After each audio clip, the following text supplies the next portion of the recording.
Member for Parramatta. Thank you very much, Mr Speaker. Mr Speaker, the mover of this motion, the member for Deakin, gave a speech that was long on bombast but short on insight. There was a lot of drivel about the tennis and the last election, lots of attempts at political point scoring, and in amongst all that haze, it was difficult to see the point he was trying to make. It seemed to be, Speaker, that he was trying to suggest that the interest rate rise that we saw today and rising inflation were caused by the government. Speaker, what an erroneous claim. He didn't even bother to give any reasons behind making that claim. In a long speech, he didn't give a single causal explanation for how this government is contributing to rising interest rates and rising inflation. So let's look at the evidence. Is it fiscal policy that's causing rising interest rates and rising inflation? Through the government's budget, have we made a contribution to either of those areas? And the answer is clearly no. This budget was remarkably prudent. This is a budget that banked 99% of savings, and that is more than the previous coalition's budget, which only banked 40% of savings, and more than the Howard government, which banked just 30% of savings.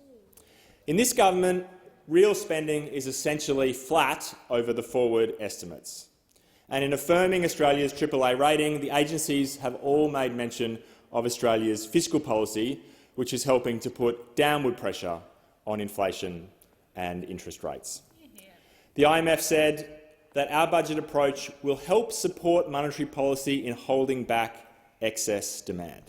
So it takes great chutzpah, Speaker, from this side of the House to claim that fiscal policy is contributing to inflation, when our approach is prudent and their approach added $1 trillion of debt to the Australian balance sheet.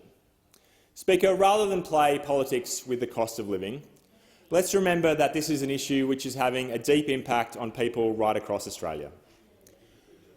Last week I visited Parramatta Mission and heard about how the cost of living crisis is impacting Parramatta's most disadvantaged and vulnerable residents. Parramatta Mission provides food, shelter and services 7 days a week to people who need it most.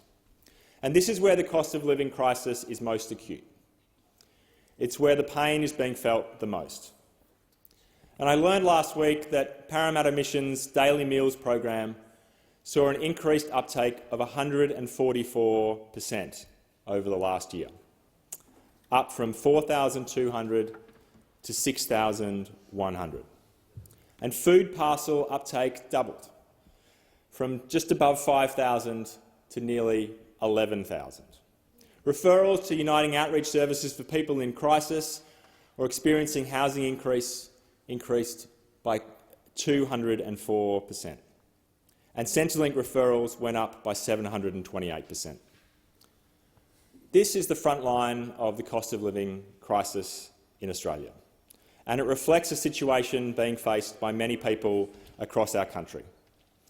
Around a third of the people who are getting help from Parramatta Mission are homeless or in insecure housing. But more than 2/3 of people seeking help are in housing, but the problem is their bills are too high for them to afford essentials. Rental costs are rising at the fastest pace on record in many suburbs, up 14% in North Parramatta, 11% in Pendle Hill. In Maryland, in my electorate, Speaker, 40% of the population are living in rental stress. That means they're spending more than 30% of their income on rental costs. And these are issues being faced not just in Australia but around the world. And that's why the government has clear plans to address inflation and assist Australians with the cost of living. That plan involves helping getting wages moving in this country. That's why the government increased the minimum wage, helping 2.7 million Australians. That's why we delivered the Secure Jobs Better Pay Act to reinvigorate enterprise bargaining. And that's why we've been delivering responsible cost of living relief, including cheaper childcare that will help around 9,000 families in Parramatta, expanding paid parental leave to 6 months, providing cheaper medicines, providing more affordable housing, direct energy bill relief, lifting the pension in line with inflation and building more affordable homes. Deputy Speaker, the government has a clear plan to address the cost of living, a problem we inherited but a problem that we're dealing with. Thank you.